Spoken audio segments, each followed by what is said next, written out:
is going on, beautiful people? Welcome to another episode of the Narcissists Code. I am your favorite self-aware narcissist, Mr. Lee Hammock, aka Mr. Mental Healness himself in the flesh, bringing you some new heat on this podcast and YouTube and whatnot. Today's, if this is your first episode, I am a diagnosed narcissist. I am a self-aware narcissist, the biggest oxymoron out there, apparently, according to some people in my TikTok comments. But I am a self-aware narcissist. I bring you the perspective of narcissists. That's what I do. That's what I've been doing. That's what that's my thing. So today's episode is going to be about missing the narcissist, because I've been doing the one-on-ones here lately with people over Zoom. You can find a link in the bio, shoot me an email or whatnot. But and one of the main themes that I'm running across nowadays is the fact that people are ashamed of missing the narcissist in their life, the one that hurt them, the one that caused them so much pain and strife and things like that. They'll say things like, "Oh my God, I can't believe I missed this person. They hurt me so much. I'm ashamed that I missed them." And I tell them, look, it's okay to miss them. It's understandable to miss them. It's this 100% understandable. Some of y'all have spent decades with these people. You spent years with these people. You spent every day for a long period of time waking up to this person, talking to this person, sharing your inside jokes with this person, laughing with this person. It wasn't all bad apparently to everybody. It's okay to miss them. It's understandable. So you spent 10 years talking to this person every day. Now today, day one of no contact, you cannot talk to this person. That hurts. That sucks. That's new territory. It's okay to miss them. It's understandable to miss them, but don't focus on the missing them. And it's even weirder because it's like they died. I tell them, look, it's like that person that you knew actually died. That person actually died. But it's still alive at the same time. Their vessel is still alive. You can reach out and see that vessel. But the person that you knew and loved, that love bombed you in the beginning, that the beginning of the relationship was so good, was so fantastic, was so out of this world, mind blowing. It felt like faith. It felt like your daydream. It felt like everything, all your dreams were coming true. That person is dead. They're gone. But the vessel that carried them is still here. It's still here walking around, hurting other people, manipulating other people, gaslighting other people, feeding other people the same BS they fed to you for a long period of time. So what I tell them to do is to have a mental funeral for that person. It's time to bury them. You have to mentally bury them. Put them in a mental box. Put that person in a mental box. Take them. Put them in that box. Close that box up. Put all their hurtful memories, all that hurt, all that pain, put that in that box with them. Bury them. Bury it in the back of your brain. Bury it. Get rid of it. And then you celebrate. Bury it. Mourn them. Mourn the death of that person. Mourn the mental death of that person. Not the physical death. Mourn the mental death of that person. And then celebrate the freedom that you get. You're free now. You made it through. You made it through the narcissistic abuse. You made it through. You survived. I know sometimes people get ashamed. It's I can't believe I let it go on for this long. Narcissists are tricky people. We are literally tricky people. We are manipulators, As time progresses, as things progress, narcissists are progressing too. Narcissists are evolving. The tricks are getting better. You'd be surprised how many, clinical therapists and clinical psychologists that I actually speak to on these one-on-ones or in my inbox talking to me, asking questions like, how do I have a doctorate in psychology and counseling, but I got tricked by a narcissist? They ask me questions like that all the time. And I was like, because everybody thinks they know everything about narcissists. You think you know everything, and then you get tricked by it. You meet somebody like me, and then you get tricked. You know how many people question whether or not that I'm actually a narcissist? They're like, "You're not a narcissist. You're too nice. You're not a narcissist. You helpful. You're not a narcissist. You're this. You're that." I was like, look, y'all. I'm literally diagnosed with this thing. I am literally in therapy for the last 4 years of my life. 3.5 years. We round up over here, 3.5, almost 4 years of my life I've been in therapy. I've been diagnosed with this thing. I have narcissistic personality disorder, and people still doubt that because I'm too nice online. I'm nice because I have to make it digestible. If I gave y'all the pure darkness that goes on inside my head and the thought process that I actually think, it wouldn't be digestible anymore. You wouldn't doubt that I was a narcissist. You're like, oh damn, you a psychopath. You're not just a narcissist. You crazy. You crazy, Lee. You crazy as hell. You know what I mean? So that's why I had to make my content digestible for everybody, not just for me. So I go to the point where I get there And then, that's where I'm at now. Like, we narcissists are evolving just like the empath is evolving. Just like, I guess, I've been seeing the super empath and the empaths going supernova and all this stuff coming up nowadays. I see this stuff coming up, and I feel like people just think narcissists are not growing and evolving as well. Like, we are. Like, look at me. I'm like, sometimes I be consider myself like an X-Men or a mutant or something like that. Like, I'm not the only one of me out here. I'm one of the only ones out here speaking about it and bring you the perspective, to help you heal, to help get more people into therapy and things like that. I'm one of the only ones doing that, but I'm not the only self-aware narcissist there is. I was in several self-aware narcissist groups before I stepped the foot in this therapist's office.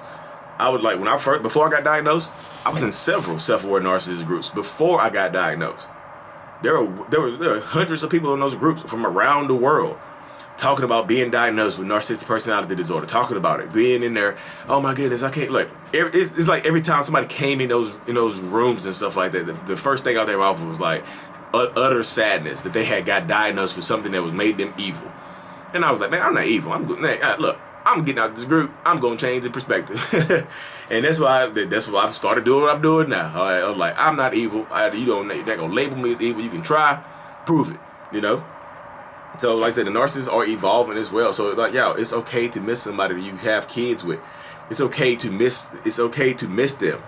It's not okay to go back to that abuse because you don't want to see you don't want to see them with somebody else.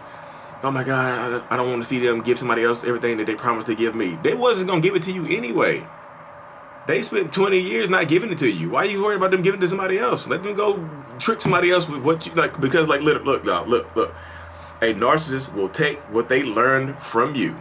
All the love and affection and stuff that you want, you ask them for. Like, hey, can you do this for me? Hey, this will make me happy. Hey, can you help me out with this? They take all the stuff that you tell them that will make you happy and use it to make the next person happy. They use it to love bomb the next person because they know women or men like this stuff. They're like, damn, you like this stuff? So the next person will like this stuff. So in turn, they give the next person everything that you wanted because you taught them, because they know it works. Not because they like to do it, not because they really want to do it, because they know it works. And why it's working, it's hurting you because you're watching it. They use they use everything that you told them. They learn from you. We learn from you. We suck up the information. We suck up all the data. It's like data collectors. And we use it to love bomb the next person. So that's why that's why reaching out to the next supply rarely ever works. That's why it's like, you gonna reach out to the next supply we just took to Paris or something like that. We just went on vacation with and gave them, you gonna reach out to them and tell them everything is a lie, everything is fake. Who gonna believe that? They love bomb. You will love bomb. You should understand that, like, you might turn them into, they might end up being your enemy off of that. You might create an enemy by trying to destroy their happiness, but you know it's fake. But you're angry. You're upset, and rightfully so. 100% rightfully so. You are upset that the person that you loved and cared about that doesn't love or care about you anymore from the appearances. And another thing I've been coming across as well is people just like, it's just, it hurts and it pains me so much. It's like the pain I feel from this relationship is indescribable. It hurts me so much that, that narcissists can't love, they can't feel, they can't have affection and stuff like that. It hurts me so much that I wasted 10, 20 years of my life with somebody who doesn't love me. And I tell them, I know that hurts when you put it that way. I say, but put it like this. What gives you more power? To feel like you wasted 20 years of your life on somebody who didn't love you? Or you spent 20 years of your life with somebody who couldn't love you correctly? They loved you in their own twisted, crazy ass way that wasn't enough for you, It wasn't enough for you. Which one gives you enough power? Which one gives you power to move on and power up with your life? Oh, I wasted 20 years. Oh, I spent 20 years with somebody who didn't know how to love me correctly. Who didn't know how to, didn't know how to give me the affection and love and appreciation that I needed. One of them sounds more empowering than the other one. You didn't waste time. I always say it's not a loss if you learn something. I'm just so logical, y'all. I know people gonna come out here and like, you don't know what you're talking about. You're a narcissist. You can't feel, blah, blah, blah. I know, I get it. I've heard it before. I've heard it hundreds of times a day in my comment section. Hey guy, you're a narcissist. You don't know how to feel. I hear that stuff all the time. I'm like, okay, cool. Whatever you say, buddy. Bucko. Whatever you say. But I know what I'm talking about. You know, I spent 35 years in this vessel. You know, the vessel I was talking about earlier, I spent 35 years in this vessel. So, you know what I mean? About to be 36. For everybody, for all my astrological folks, I was born on July 14th, 1985. Do with that information what you will. Take the information and run with it. You know what I mean? But it's like I said, life is going to take you in different directions. Mourn the loss of that narcissist. Mourn them. Bury them. Have a funeral. And then, you know what? Especially at black funerals. At the end of a black funeral, they have a cookout. They have a celebration.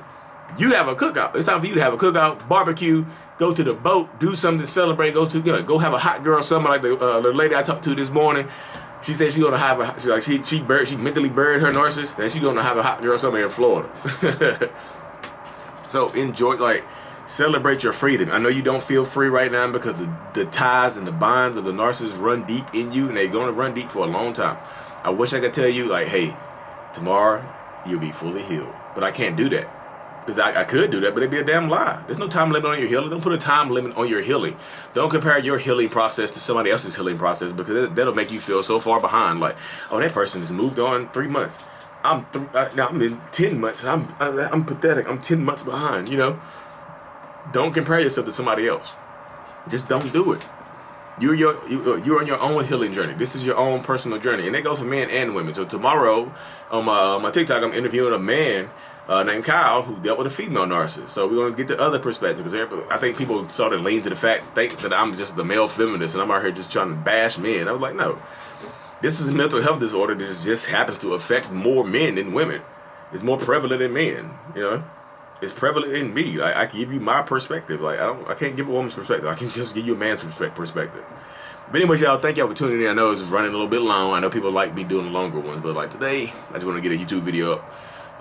Let y'all in a podcast, let y'all know that I'm still out here. I'm doing the one-on-ones and things like that. The one-on-ones, or like I said, the link is in the bio for the one-on-ones or the Wizios and whatnot.